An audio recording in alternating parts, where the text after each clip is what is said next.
बूढ़े माँ बाप की कहानी। क्या गरीबी इतनी दुख भरी होती है। बेटा होते हुए इस बुढ़ापे में कोई सुख नहीं। रामू रिक्शा चलाते चलाते सोचे जा रहा, भगवान मेरे जैसी किस्मत किसी मेरे जैसा बेटा किसी को ना दे। दिन भर रिक्शा खींचते खींचते पसलियों में दर्द हो गया, भूख भी जोरों से लग गई। रामू थक कर सूर हो गया। रिक्शा घर की तरफ मोड़ लिया। धीरे धीरे पैदल मारता आखिर अपने घर तक पहुंच ही गया। पति को आता देख शोभा जल्दी से अपनी झोपड़ी से निकल आई। बाल्टी में पानी और लोटा लेकर हाथ पांव धुलवा दिए। अपना असल पकड़ा दिया सहरा पोसने के लिए। फतेह असल से सहरा पोस रामू अतुलता से बोला, क्या पकाया सुगनू की माँ? मसूर की दाल और रोटी।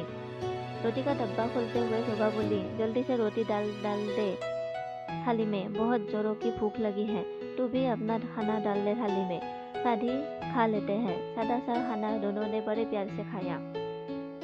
ऐसा नहीं कि रामू बेऔलाद है, पर ब्याह के बाद उसका बेटा सुगनू दिल्ली चला गया कुछ काम करूंगा कहकर। सालों हो गए पर लौटकर नहीं आया। शादी भी पूरी कर ली, किसी से सुना था उसका बेटा भी हो गया, पर लौटकर नहीं आया अपने बुरा माँ बाप के पास।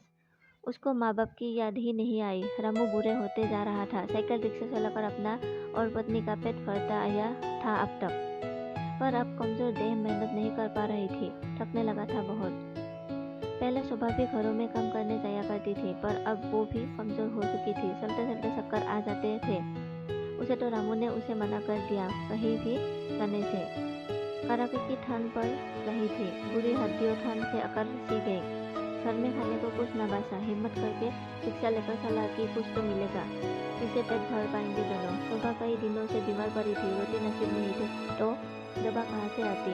सरकारी अस्पताल में भर्ती करा दिया, पर वहाँ भी उसे कोई आराम न मिला।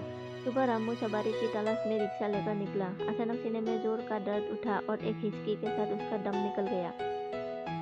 उधर शोभा की खांसी के ठसके पर ठसके लग रहे थे। अचानक उसे खून की उल्टी हुई और उसके भी प्राण निकल गए। खुशकिस्मत थे दोनों, साथ साथ परलोक सिधारे। अब ना भूख की चिंता ना दवा की, सारी चिंताओं से मुक्ति पा गई दोनों। लोग रामू को रुक रुक कर देखते और आगे बढ़ जाते। वह अस्पताल में शोभा आंखें खोले दरवाजे की ओर देख रही। शायद उसे पति का इंतजार था, या शायद बेटे का, जो एक बार गया तो पलट कर नहीं आया।